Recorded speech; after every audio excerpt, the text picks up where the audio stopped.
उठलेला आहे। आपण प्रवीण दरेकर आहेत आपल्या सोबत, भाजपचे नेते। आपण त्यांच्यासोबत बोलूयात। प्रवीणजी, सध्याची दृश्य आम्ही दाखवतोय थेट आझाद मैदानावरून सुप्रिया सुळे भेटण्यासाठी गेलेल्या होत्या जरांगे पाटलांना। त्यावेळेला पवारांच्या विरोधात घोषणाबाजी करण्यात आली आणि त्यांना घेराव सुद्धा घालण्यात आलाय।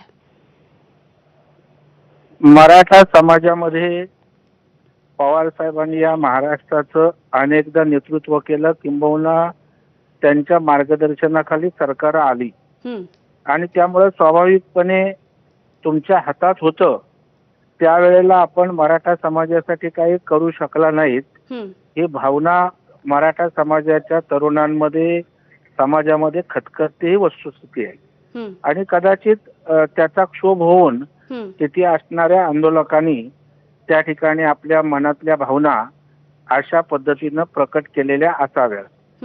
मग मंडल आयोग असेल, मराठा समाजासाठी काही करणं असेल, या बाबतीत अमर्याद अशा प्रकारची सत्ता असताना पवार साहेबांकडून त्या ठिकाणी झालं नाही।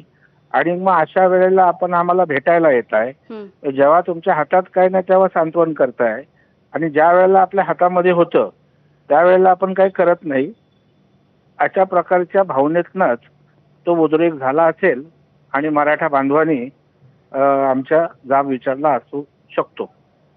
ठीक आहे, धन्यवाद प्रवीणजी, तुम्ही बोललात यासाठी। तर आझाद मैदानावरची ही काही थेट दृश्य आपण बघतोय। सुप्रिया सुळे आजच्या तिसऱ्या दिवशी जरांगे पाटील यांचं जे आंदोलन सुरू आहे त्या ठिकाणी भेट देण्यासाठी गेलेल्या होत्या आणि त्याच